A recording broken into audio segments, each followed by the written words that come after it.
And as for President Obama, well, Jonathan did mention that his signature jobs plan failed its first big test in the Senate. I sat down with the president's campaign strategist, David Axelrod, to discuss Plan B and take stock of his Republican challenges. This past week, the president's jobs bill died in the Senate. Well, it took a setback. We're going to keep at it. It didn't die. But it's pretty much dead in the format in terms of being approved as one entity, but now we're going to take it apart and we're going to go piece by piece. The American people support every single plank of that bill, and we're going to vote on every single one of them. All right, but you know, just last month you said about this bill that this is not an a la carte menu. Right. And yet now, as you've just announced yourself, this is going to be an a la carte menu. You found yourself in this position. We hope to assemble the entire plan, and we're going to take votes on each one of them. So what will be the first that you propose then? Will it be the payroll? Will it be the infrastructure? What will be the first bits that you try to reassemble in terms of getting them passed? I'm not going to discuss a legislative calendar here, but they will be done sequentially, and the sequence is being discussed right now. And you think that you can get it all reassembled then? But the millionaire's tax, do you really think that's going to go through? Well, we'll see. There's a lot of opposition. Well, not among the American people. The American people strongly support it, and the American people are going to be heard on this legislation.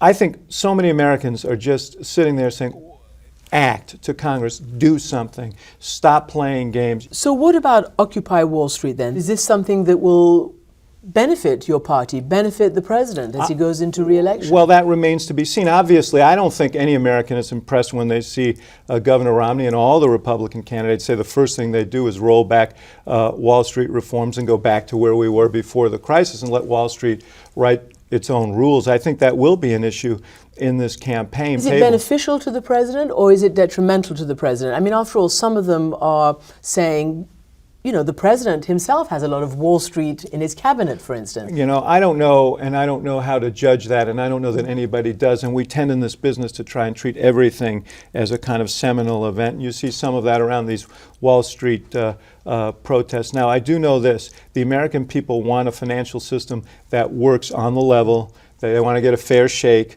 and they want to know that the dealings that are made are done transparently, so if there are problems such as the ones we saw before the crisis, we'll be alerted to them and we can stop the whole economy from being turned over. If the president can't work with Congress or Congress can't work with the president to get these things done now, how would it be different in a second term when maybe both houses of Congress will be Republican? Well, first of all, let's see what happens in the election. I think do you think it could get any better? I think that I do believe that when the president wins this election, and I believe he will win this election, I think there's going to be an occasion for self-reflection on the part of the Republican Party, and they're going to have to decide: do they want to keep going down this road of obstruction, keep going down this road of non-action, or are they going to work together to solve problems? Well, let me ask you this.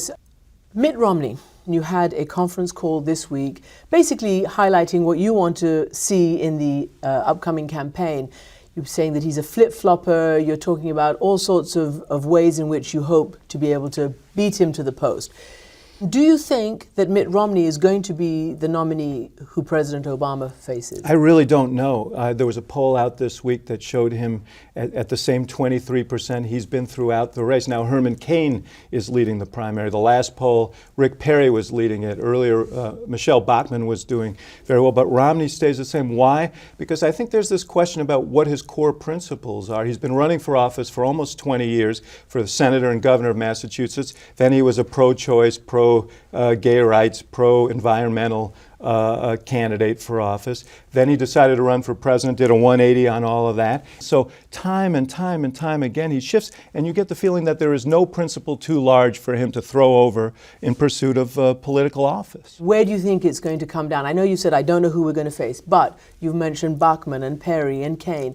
Do you think Cain is going to stay at the top? You know, I don't know. I mean, if as a political professional, you'd look at it and you'd say there are two candidates who are likely to be competing at the end, and one would be Perry and the other would be Romney, just based on the resources that they have. But this is a funny year, so I don't know. You just mentioned a two-man race between Perry and Romney, and yet Perry seems to be sliding in the polls. So you still think that he could be Well, I've been a contender? around, Christiane, I've been around this business a long time, and I know that it's a very dynamic process.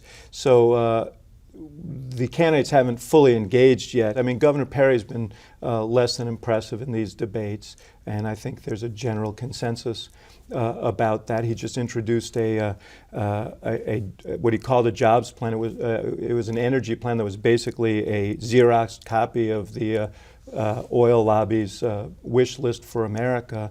But nonetheless, he has a lot of resources, and he in his career has shown a penchant for going hard after his opponents. And I think if I were Governor Romney, I'd be worried about all these changes in position and what kind of message that sends to voters, not just on the Republican side, but on throughout the electorate.